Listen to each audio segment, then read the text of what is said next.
how do we attain bliss?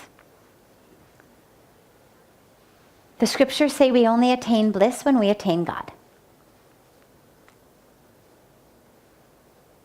And how do we attain God? Only when our mind is clean, pure. But when my mind is full of anger, of greed, of lust, of this, of that, how in the world am I ever going to find God? And therefore, how in the world am I ever going to attain bliss?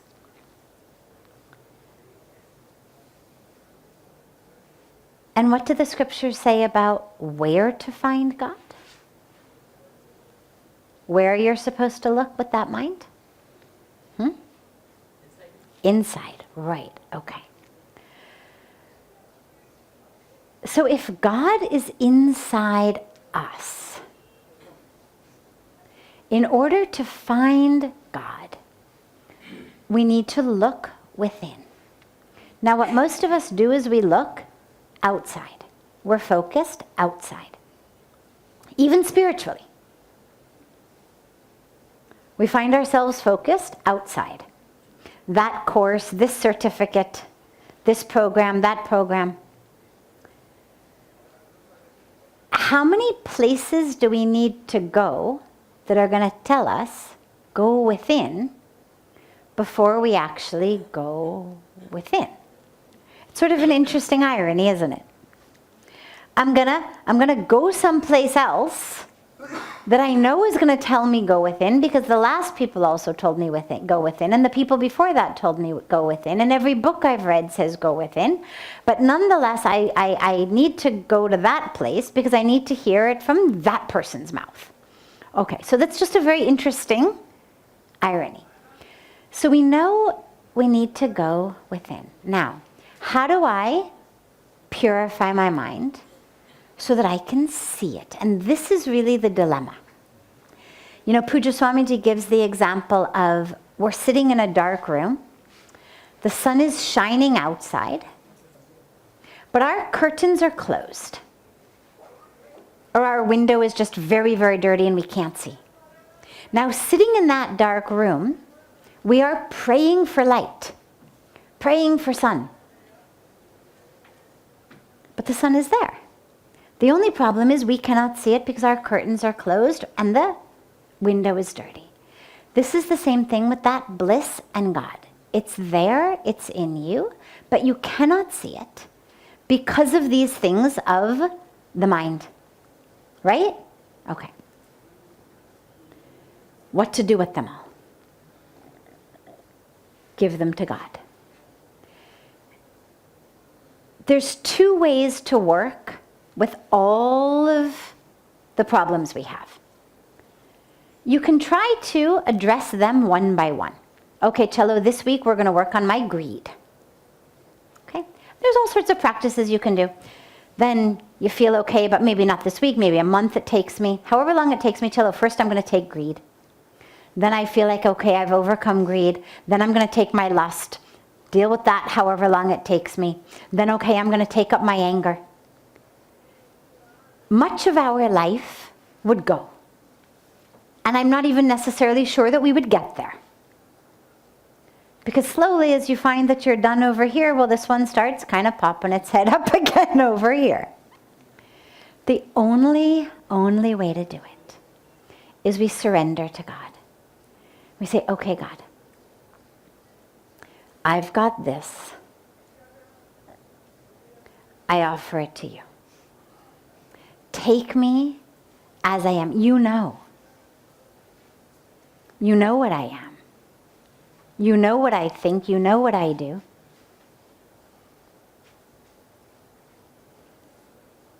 I offer it to you. Not that I think it's such a great offering, but you're God. I offer it to you. Right? These are the mantras that we chant. Whatever I think, whatever I speak, and whatever I think includes all of the vasanas. Whatever I do, I offer it to you. This is the only way. Again, Pujya Swamiji says, he says, you know, at the end of the day, in our practice of introspection, you sit with God and you offer it all. The plus points, the minus points, as Mataji says. Okay? So your plus points are going to be, I went to Rishikesh, I joined this program, I'm really, really trying to learn. I came all the way across the river for satsang. I'm meditating, I'm doing yoga. These are what you could consider plus points. I got better, I didn't get angry so many times today. I saw it when it was coming. And then your minus points. But I still got angry a little. But I still had lust, I still had greed. Both of them we offer to God. Take it all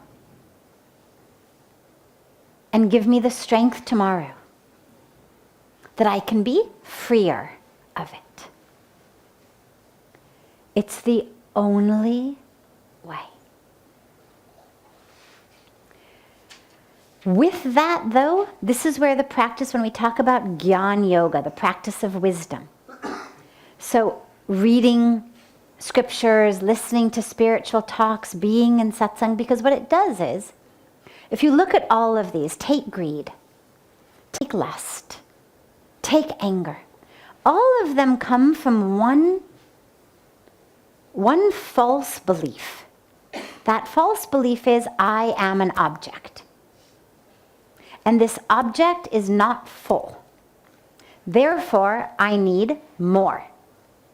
Whether I need more money, whether I need more things, whether I need more fame, whether I need more success. Okay, we're going to call that greed. More, more, more, give it.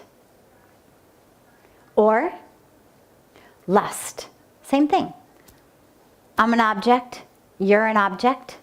You can be used in the satisfaction of this object. Lust is object to object. But lust also comes from a sense of, right now, I'm not full. If you really look at lust, you think about what is lust? Lust is this contraction of our vision. Love is an expansion of our vision. Think for a moment of being in love, someone you really love, and then think over someone you just lust over. Now, love expands our hearts.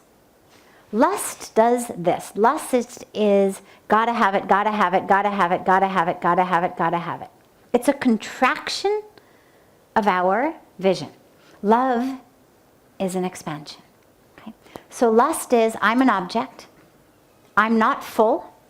What I need, you have. I need it, need it, need it, gotta have it, gotta have it, gotta have it, gotta have it, gotta have it. That's lust. Okay. Anger. I'm an object. I need something. I'm not getting it. You're not doing it. You're not doing it. The universe isn't doing it. I'm angry. Every one of those cases is rooted in this belief, I'm an object and I'm not full. Need more. Need something, need this, need that, want this, want that. Which is where, spiritually, when we realize I am full, they dissipate. And this is where that spiritual wisdom is so important to go along with it. Is, what's there to be greedy for? Mera mein to sab kuch hai. Kya nahi hai? Kya kami hai? What do I actually need that I don't have? There's nothing to be greedy for when you are grounded spiritually. There's nothing to lust for when you're grounded spiritually. Nothing to be angry about. Because you have no agenda with an attachment that someone could fail to live up to and that you're angry about. So we have this gyan also, that's what that's very important for. And jo baki hai, whatever is left, we give it to God. And slowly, slowly, slowly you will find it. Just keep looking in. Offerings, is it what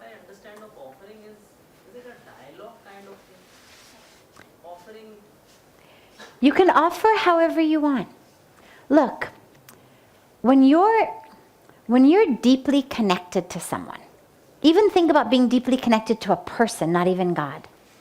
If I want to offer something, well, I can say, hey Trish, so I have this piece of paper and I would like to offer it to you. Please take my piece of paper. Or I could just walk over there and give it to her silently. Or I could sit here. She and I are close. I could sit here and I could say, and she'd understand, and eventually she'd come up and take it. So it doesn't matter how you offer. Offer however feels right to you. God understands. With words, no words, doesn't matter. Just offer it.